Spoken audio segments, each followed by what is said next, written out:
लक्ष्मी प्रसाद देवकोटाले आफ्नै बच्चाहरूलाई पनि मारिदिने थिए भनेका थिए। जिन्दगीको अन्तिम घडीमा अस्पतालको बेडमा छटपटाइरहेका बेला आफ्ना एकजना साथीलाई लेखेको यो अत्यन्तै गोप्य र डरलाग्दो चिठीको रहस्य आजसम्म कसैले सुल्झाउन सकेको छैन। मृत्यु मेरो अगाडि छ, म आफूलाई शान्ति दिन सक्दिनँ। म उठ्न सक्ने भए म आफूलाई र मेरा बच्चाहरूलाई पनि मारिदिने थिएँ। सारा देशले महाकवि भनेर पुजेका उद्देश्य के लिनु उडी छुनु चन्द्र एक जस्ता दर्शन सिकाउने मान्छेले मर्नु अघि आफ्नै सन्तानलाई समेत मारिदिने कुरा किन गरे? के देवकोटा साँच्चीकै मानसिक सन्तुलन गुमाएका पागल थिए जसलाई राणाहरूले राँचीको पागलखानामा समेत पुर्याएका थिए? कि उनी यो अन्धविश्वासी समाजभन्दा 100 वर्ष अगाडिको चेतना बोकेका एक अद्भुत मानव थिए जसलाई बुझ्न नसकेर दुनियाँले पागलको ट्याग भिडाइदियो? उनको जिन्दगीको अर्को एउटा यस्तो किस्सा छ जसले अझै ठुलो भ्रम पैदा गर्छ। मानिसहरू सोध्छन् कि देवकोटा सधैँ चरम गरिबी र आर्थिक सङ्कटमा बाँचे, तर राणाकालको त्यो कठोर समयमा जब सर्वसाधारण जनतालाई पेटभरि खाना र राम्रो कपडा लगाउने धौधौ थियो, देवकोटा काठमाडौँको सडकमा बेलायत र कश्मीरको महँगो ओभरकोट लगाएर विदेशी ब्रान्डेड ब्रिटिस साइकल चढेर शानले कुद्थे। आम जनताले साइकल छुन समेत नपाउने त्यो समयमा उनले यो विलासिता कहाँबाट पाए? वास्तवमा देवकोटा गरिब थिएनन्, उनी दानी थिए। उनका बुबा तिलमाधव देवकोटा राणा दरबारमा काम गर्थे र राणाहरूले खुसी भएर उनलाई कोशी टप्पूमा 60 बिघा जग्गा बक्सिस दिएका थिए। अंशबन्डा हुँदा देवकोटाको भागमा मात्रै 4 बिघा जग्गा परेको थियो भनिन्छ। त्रिचन्द्र क्याम्पसमा प्रोफेसर र नेपाली भाषा प्रकाशनी समितिमा जागिरे रहेका देवकोटाले पाटन युनिभर्सिटीबाट BA र कानुनको पढाइ सिद्ध्याएर फर्केपछि बाबर शमशेरका सन्तानलाई अङ्ग्रेजी पढाउन बाबर महल जान्थे। त्यो बेला एउटा ठुलो सरकारी हाकिमको वार्षिक तलब जम्मा 300 रुपियाँ हुँदा देवकोटाको मासिक कमाइ नै 300 भन्दा बढी हुन्थ्यो। तर उनको एउटा रहस्यमय बानी थियो, खर्च गर्दा कहिले हिसाब नगर्ने। बाटोमा कोही गरिब वा असहाय देखियो भने आफ्नो खल्तीको सबै तलब मात्रै होइन, आफूले लगाएको महँगो कश्मीरी कोट समेत फुकालेर दिन्थे। पैसा कमाउन खप्पिस तर बचाउन नसक्ने यही सन्की स्वभावका कारण उनी बारम्बार ऋणको पासोमा परे। उनको दिमाग कति तीव्र थियो भने 1966 सालको लक्ष्मी पूजाको दिन दिल्ली बजारमा जन्मिएका देवकोटाले बुबाले कागजमा लेखेका संस्कृतका जटिल श्लोकहरू मात्रै एकचोटि हेरेकै भरमा दुरुस्तै भनिदिन्थे। उनको यो अद्भुत स्मरण शक्ति देखेर बुबाले उनलाई सरस्वतीको अवतार मानेका थिए। तर मात्र 10 वर्षको उमेरमा उनले घनघोर दुःख सागर जस्तो गम्भीर कविता लेख्दा साथीहरूले उनीमाथि शङ्का गर्दै भनेका थिए, यो कविता तिमी आफैले लेखेको हुनै सक्दैन, कतैबाट सारेर ल्याएको हो। देवकोटाको जीवनमा 35 वर्षको उमेर एउटा यस्तो भयानक मोड बनेर आयो जसले उनको हाँसखेल गरिरहेको जिन्दगीलाई सधैँका लागि अँध्यारो सुरुङमा हालिदियो। मात्र 1 वर्षको छोटो अवधिमा उनले आफ्नो मुटुको टुक्रा जस्तै जोडिएकी आमालाई गुमाए। त्यो शोक निको हुन नपाउँदै उनका बुबाको पनि मृत्यु भयो। प्रकृति यतिमा मात्रै रोकिएन, बुबा बितेको वर्ष दिन नपुग्दै उनको काखमा रहेकी जम्मा 2 महिनाकी छोरीको पनि श्वास रोकियो। परिवारमा एकपछि अर्को गर्दै मृत्युको यो लावालस्कर चलिरहँदा उनका 2 जना छोराहरू पनि पालै पालै यो संसारबाट बिदा भए। आफ्नै आँखा अगाडि परिवारका 5-5 जना सदस्यको कङ्काल देख्नु परेपछि देवकोटाको मस्तिष्कमा यति गहिरो चोट लाग्यो कि उनी मानसिक रूपमा विक्षिप्त बने। उनको यो छटपटी देखेर परिवारले उनलाई भारतको राँचीमा रहेको मानसिक अस्पतालसम्म पुर्याउनु भ्यायो। तर त्यहाँ उनको उपचार गर्ने विदेशी डाक्टरले देवकोटाको दिमाग जाँचेपछि अचम्मित हुँदै एउटा ऐतिहासिक कुरा भनेका थिए, यो मान्छे पागल होइन, यो त एक अद्भुत विद्वान हो।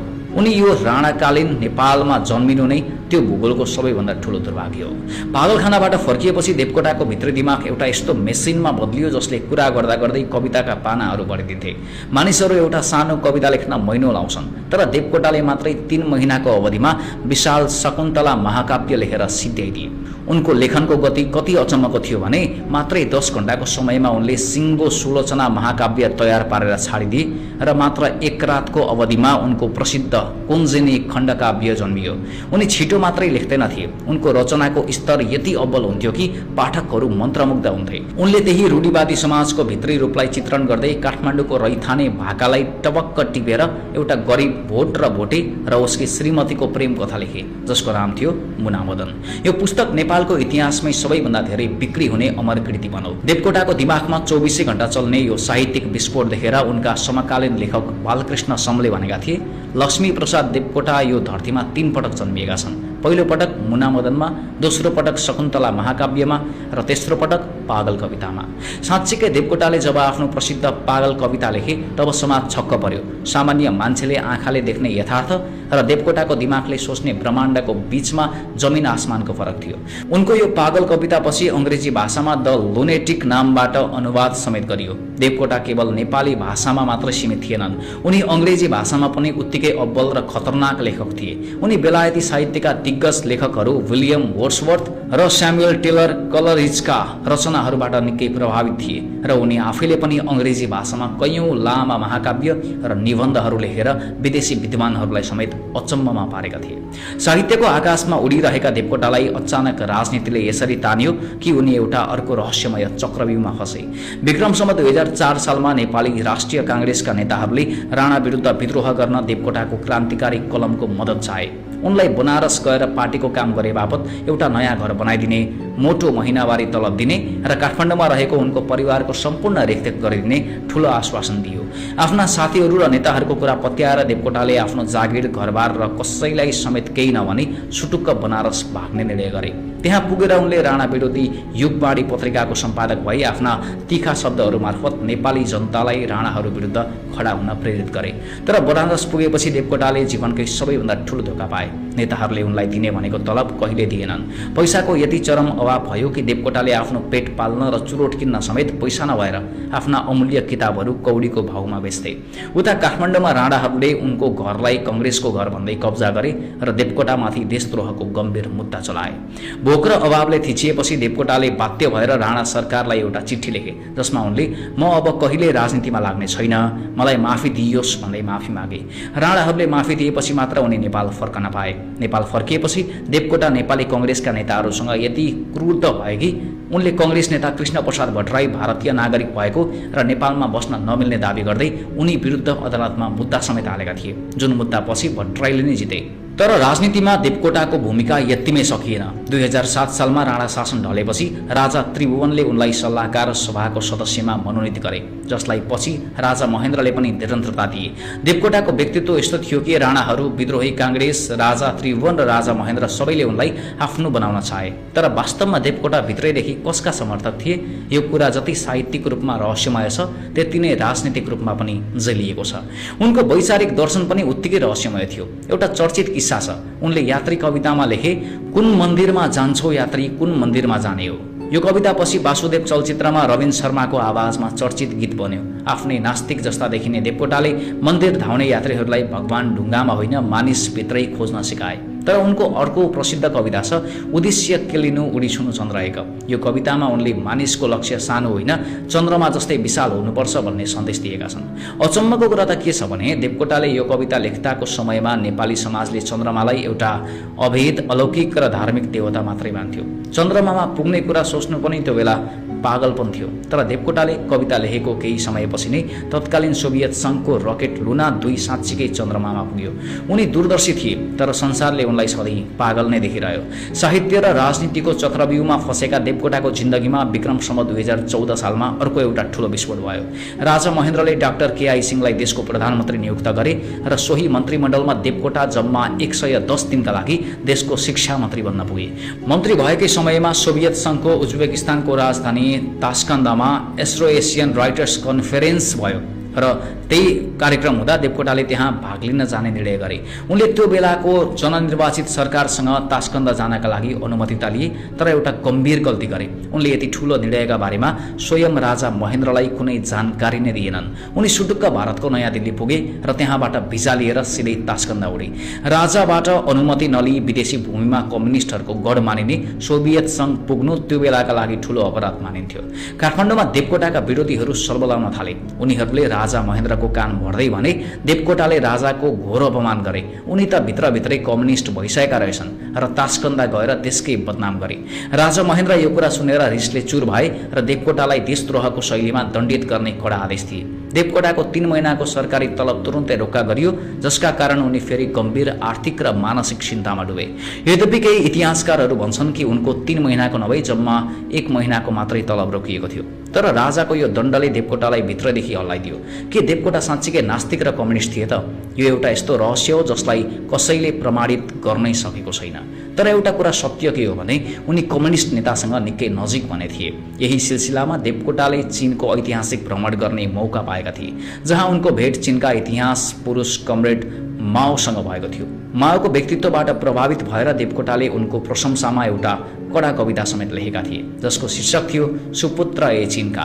राजाको दरबार र कम्युनिस्ट विचारधाराको यो विरोधाभासपूर्ण सन्तुलन देवकोटाले कसरी मिलाएका थिए त्यो कसैले बुझ्न सकेन।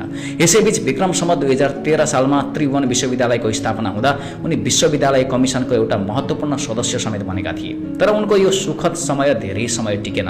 देवकोटालाई एउटा यस्तो भयानक बानी थियो जसले उनको ज्यान नै लिने निश्चित थियो। उनी अत्याधिक मात्रामा चुरोट पिउँथे।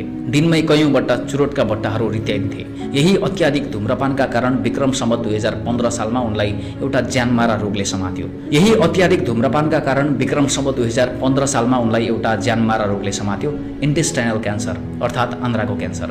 अब उनलाई थाहा भयो कि अब उनको शरीरमा धेरै समय बाँकी छैन। तब देवकोटाको दिमागमा एउटा छुट्टै किसिमको सनक र रफ्तार सुरु भयो। आन्द्राको क्यान्सर भएको थाहा पाएपछि देवकोटाभित्र मृत्युसँग लड्ने एउटा अर्कै सनक पैदा भयो। उनी जन्मभरि नै रातभरि नसुती लगातार लेखिरहने स्वभावका थिए। तर अब त झन् उनीसँग समय एकदमै कम थियो।